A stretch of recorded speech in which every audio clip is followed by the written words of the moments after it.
Hi guys, welcome back to my channel. So in today's video, we are going to be discussing the tips and tricks to remember whatever we read. So how many times have you thought that I read so many books, but I'm not able to remember anything out of them? I read a book a month back and today I have no idea what the book was actually about. So this video is going to help you with some strategies that I follow and have been following for a good amount of time to remember whatever I read.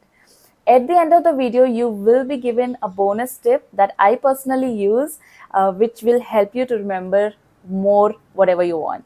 So let's get started. Number one is going to be that please accept the fact that you will not be able to remember everything. So yeah, I don't know why people want to remember 100% whatever they read, because it's actually not logically possible. So if you read, let's say, 70 books a year, and by the age of 40, how many books have you read? Just imagine. Can you remember each and everything, each and every line, each and every learning of that book? No, you cannot. It's not possible. Yes, I know that there are people who have been doing it great. Maybe they have some magic powers, but not all of us have that. So first thing is to lower those expectations. You cannot and you don't have to remember 100% of whatever you read in a book, because it's actually not important, right? So earlier we used to remember things because we had to write exams and we have to score very well in those. That is the reason we used to remember everything. But when it comes to books, you can actually do selective remembering. You don't have to give an exam after you have read a book, and you're not going to get a prize if you remember 100% of a book. So that's just my personal opinion, that people need to remove those false expectations when it comes to remembering 100% out of a book. Number two is practice selective remembering. When I say that practice selective remembering, that's about what contents of that book you actually want to remember. So let's pick up this book and Seven Habits of Highly Effective People.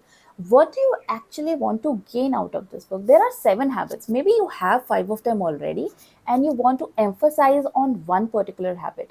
So you have to remember things only about that one particular habit. You don't have to remember the 300-page book that I'm holding right now. So whatever you want to implement in your life, whatever you want to see yourself doing, that is something that you want to actually remember. This is called selective remembering. Whatever bits and pieces of a book that you actually like a lot and you want to implement in your life, pick those pieces out, and that is when you can remember the most out of it. Tip number three is take notes. Yes, I cannot emphasize more on this, because whenever we write, whenever we are making notes, whenever we are analyzing, that is when we actually feed our brain with more data. So as you are reading, whenever you feel that this phrase interests you or this phrase needs some more analysis, then stop at that point, take a pause, and pick up that highlighter or pen or sticky notes, however you want to take down notes.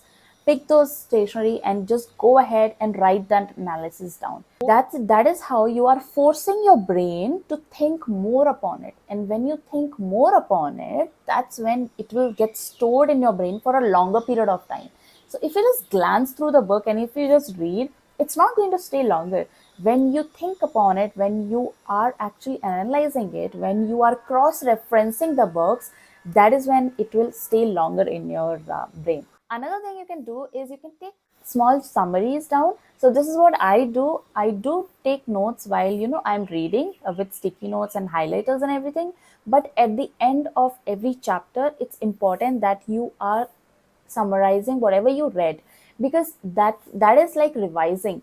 It's giving your brain another chance to store that data whenever you are summarizing a chapter. So this is a good trick when it comes to non-fiction books, so that you can summarize every chapter and you are good to go. Tip number four is practice different platforms. Yeah, so you must have heard that human beings are people who remember stories better than whatever they read, because when we were sapiens, and at that point of time, data used to travel through stories only. So we remember things more when we hear. So I would suggest that if you're having a hard time remembering whatever you read on the physical books or on your Kindle, you can go with something like audiobooks, because that will help you remember more. it is going to get stored in your subconscious, and you're going to remember it as a story. So the books that I have heard on audiobooks, I still remember the storyline of those. I heard Becoming, I heard Can't Hurt Me, and I'm sure that if I would have read the physical books of those, I would not have remembered so much. So it's important that you are taking it as a story or absorbing it as a story, so that you remember bits and pieces of that book. Taking data from different sources, that's really very important, because your brain also creates silos of memories, and it's going to help you remember longer, trust me. Tip number 5 is share with people. So whenever you find something interesting in the book, and whenever you are reading something, just share it out. In the year 2019, I started doing this, because whatever I used to read and I used to like in the book, I used to share it out in social media. I used to share it on Twitter, Instagram. So that is how, it gets stored again in the memory. So it is like a recall that you are doing to your mind. You are forcing it to see or read that information again and again. So share with people. Whenever you read something very interesting, go ahead and share it with a friend. Tell him that how you're reading it, how you're finding the book, how far have you reached, what the book actually talks about. Ask people questions. You can also practice something like that. Share it out with people, share it on social media, share it with your friends, family. Even if they're not listening to you, you can just go ahead and tell them that, oh, I read this book and it has a very interesting point, which is this. So that is how it is going to stay in your brain for a longer period of time, because there is repetition which is happening there. So these were the 5 tips that I wanted to share with you guys. Now, as promised, coming to the bonus tip, which is how I personally remember what I read and what I want to remember, is that I imagine myself that how I would be if I do this in my life. So I put myself in the book and I completely get inside it. And let's say, if I have to implement something in my life, I imagine that how would my life be if I implement something like this. It takes some amount of time. You have to pause your reading and you have to think through, but this is going to, trust me, create a mental image in your mind that if you followed this habit, if you did this, then this is how your life will look like. Mental images are going to last longer in your brain. Do comment down in the section that how do you actually remember whatever you read. I hope that you found this helpful. Like, share and subscribe. Let's meet another week. Thank you so much. Bye.